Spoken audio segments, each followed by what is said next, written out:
Y'all, I just made $900 off my phone. Bro, I made $900 from trading AUDJPY last week. And it was a crazy, just wonderful trade. I called it out on my Telegram. If y'all are in my Telegram group, y'all caught it as well. Shout out to y'all. We held it. I held it for about a 1 to 4.5 restore ratio, right? Almost a 1 to 5. I could have held it for even more, right? It actually went for a 1 to 8 restore ratio. So the crazy thing is I caught this on 2 accounts. So I actually made $1,800 last week, right? Because I have 900 and then 900 on another account.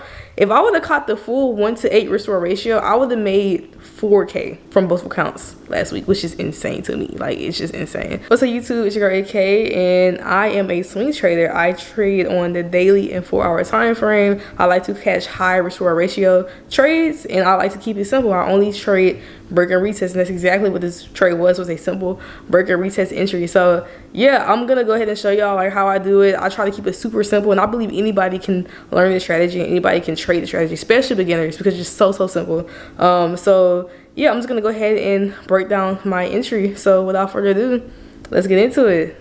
All right, y'all, so I'm about to break down this AUDJPY trade. I'm gonna show y'all everything. I'm gonna show you my thought process. I'm gonna show you my top-down analysis, my entry. I'm gonna show you from A to B to Z to D to, whoa, ABCs, hold on. I'm gonna show you the A to B to C to D to Z, all that, okay? So without further ado, let's get into it. Okay, so boom, we are looking at AUDJPY, and as you can see, this is the trade I caught on the 4-hour time frame. Now, like I said, I closed out at a 1 to 4.5 restore ratio, but y'all, I could have held it all the way up to like a, oh my gosh, a 1 to 9. I said 1 to 8, but it went for 1 to 9. That is crazy. That is insane, y'all. I am kicking myself that I didn't hold for that 1 to 8, 1 to 9, but I'm gonna explain why I didn't do it. But before I get to that, I just want to show you overall what I saw in the market and like what made me think of buying. So I'm gonna actually hide this drawing for a second, right? And I'm gonna rewind price back to where I saw it. Okay, so this is where I saw price initially, right?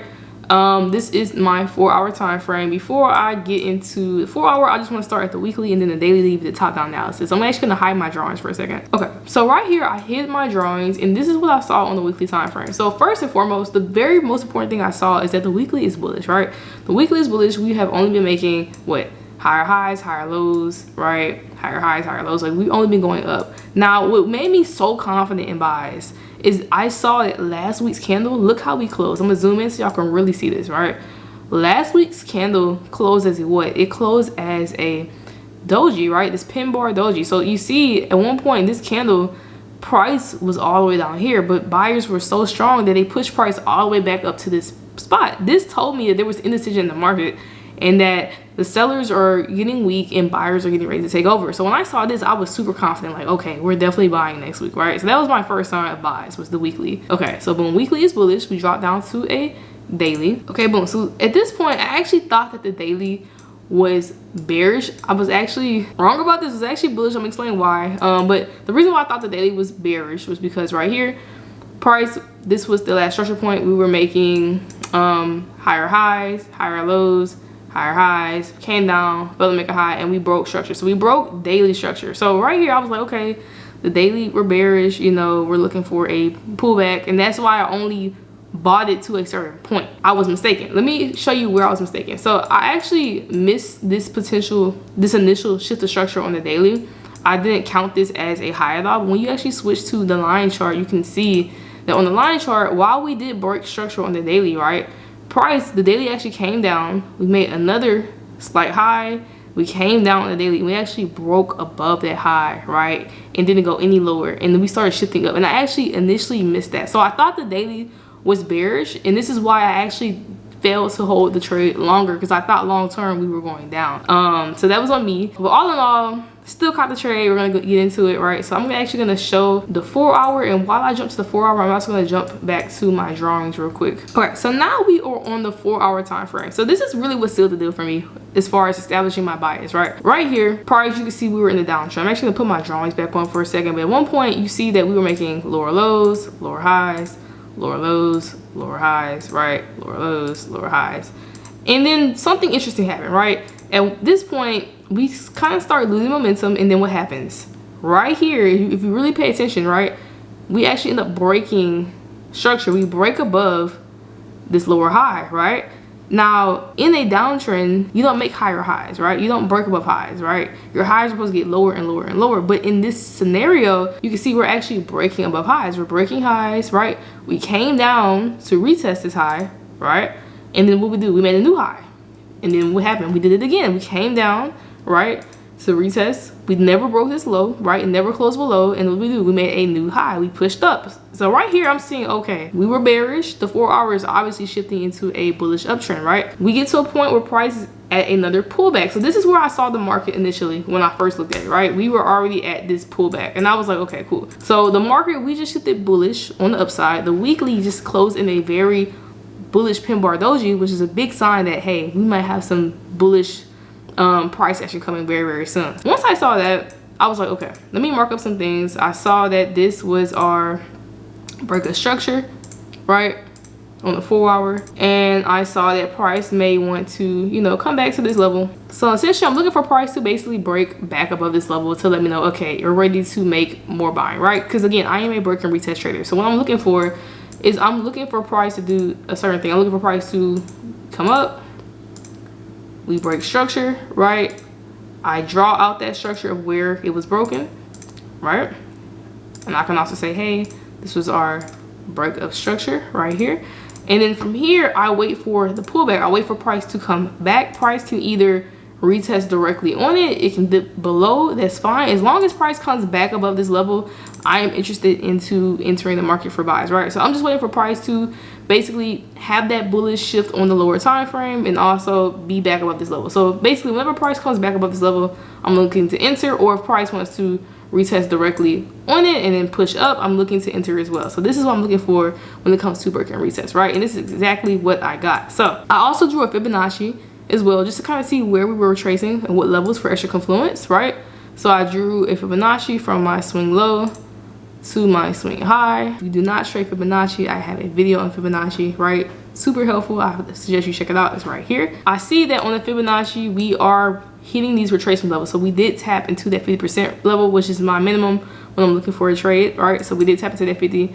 And yeah, I'm just like, okay, confluence on confluence, right? We got the bullish push, right? We're retracing, we're tapping into the golden zone, like things are looking good. So at this point is where I'm looking for my entry. Okay, so you might be saying, Autumn, okay, I get it, you got the uptrend, but how do you know when it's time to enter? How do you know when it's time to actually pull the trigger on the trade and enter the trade? That is a great and amazing question. That is where I like to scale down to a lower time frame to get a better idea what's going on the lower time frame. So check this out. I dropped down to a 1 hour, and I see that my 1 hour is doing well. Currently we're making lower lows, lower highs, right? Lower lows, lower highs, lower lows. So my 1 hour is bearish, right? But here's the thing.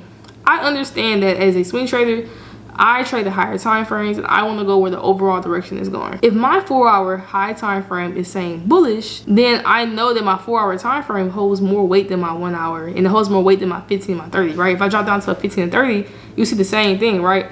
30-minute time frame, we're still making lower lows, lower highs, right? So I know that this lower time frame is not as respected as the higher time frame. So I need to wait for my lower time frame to match back up with my higher time frame, right? So that's exactly what I did. So essentially all I'm just waiting for my lower time frame to do this. Start making what? Higher highs and higher lows. And that tells me what? That tells me that price is ready to go back in my direction and that the pullback is over and we're ready to continue with the overall uptrend to the upside. So that's exactly what I waited for. So right here, I am watching structure, right? I am watching this structure. And I see something super interesting right here. I noticed that right here, price, we actually broke above these highs in the 1 hour. So check this out. We came down, remember, lower lows, lower highs, right? Lower lows, lower highs. And then right here, my 1 hour, look what happened. We just broke the highs. Okay, so that's good. That's the first sign, right? First sign for our entry. However, I cannot just get on the break. Why? Because this break could be anything. This break could be a liquidity sweep, right? We don't know for sure if price wants to go up here. Price can very much come up and grab some liquidity, right? And then come right back down and make a new low, right? And take me out the market. So I want to be 100% sure that price is ready to go up. That is why I am a break and retest trader. I wait for the retest. Why? Because the retest shows me that price is ready to go up. The retest shows me that price will not fake me out. So when I trade break and retest, right, when I wait on this retest and I'm on the uptrend, it's telling me something super important, right? When price comes down and gives in that retest, it tells me that price does not want to go any lower than this low. It tells me that price is respecting structure, right? If I was to just get on the break, right? If I was just to wait for price to break above, nothing is stopping price from coming down and shifting structure. I would have no idea of knowing whether or not price is going to respect structure unless I see it for myself, right?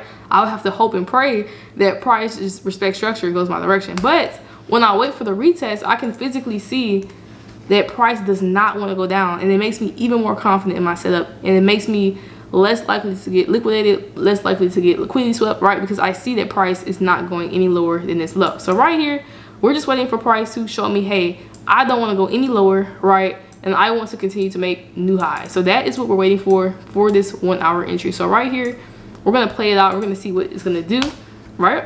So let's play it out. Okay, so check this out real quick. Now I want to emphasize something, that when we look at structure, we look at the candle bodies, right? We don't look at these wicks. So just to show the candle bodies, I'm gonna actually switch from a bar chart to a line chart. So let me switch over to my line chart. And as you can see, look at price. We came down, right? Okay, we broke structure. We came down, and what happened? We never broke this low. The wicks might have came below, but the wicks is not true price. The wicks show where price tried to go but failed, right? But the true candle bodies is what we're looking at. And if you look at the candle bodies, right, this candle body, this bearish candle body never closed below this bearish candle body, showing it on the line chart. So right now we're seeing price fail to break structures to the downside. That's a good sign, right? Okay, so I just need to see price break back above this level, right? If price breaks back above this high, we are now making higher highs and higher lows. So literally all I waited for was that. So I actually set a buy stop order above this level, right? Because I understand that if price breaks above this level, then we're on the uptrend. That's my entry. So I actually placed a buy stop order. I'll put it right here so y'all can see it. So yeah, I placed that buy stop right above this level, and I put my stop loss right below these wicks. And basically I just let price kind of just play out and do its thing. So if I play price out, you can see that we eventually, you know, had a big push to the upside, right? So yeah, this was a really crazy trade. We had a really strong push, right? And this is current time right now. But yeah, y'all, like as you can see, like we could have caught so much more. Like it was just a strong push to the upside. Now again, the reason why I only caught the 4.5R is because I thought at the time that the daily was bearish. I thought we were actually, I'll hide the drawing so y'all can see it. So I'll go back and rewind price real quick. At the time, I thought price was looking for a, you know, a potential pullback to this level where we last broke. So if you see in the past, the last place price broke structure was right here. So we broke structure right here, and we had a big drop to the downside. So I was looking to catch price basically back at this level. I didn't think price was going to come back all the way up here. In fact, if I was to draw the Fibonacci, right, from this swing high to swing low, this level would have lined up with my golden zone. So like this golden zone, if you understand Fibonacci, it's a super highly reversible area, and I didn't want to risk, you know, taking a what I thought was a counter trend trade right into the golden zone. I wanted to get out before I hit the golden zone. So that is why I chose to get out at that level.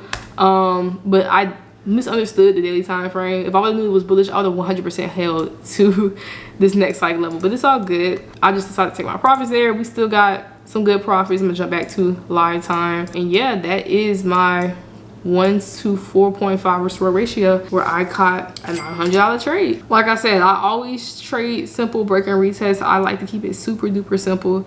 I do use Fibonacci to extra confluence, but Fibonacci is not necessary, right? Just simple break and retest is fine. That's all you really need. And yeah, this is what I do. So if you have any questions, feel free to drop them down below. If you want to join the Telegram, it's free. It's in my bio. You know, we just share ideas, we just share trades, and we just trade together. So if you're looking for a trading community, there you go. But yeah, I hope y'all enjoyed it. Let me know if you have any questions. And until next time, y'all. Bye.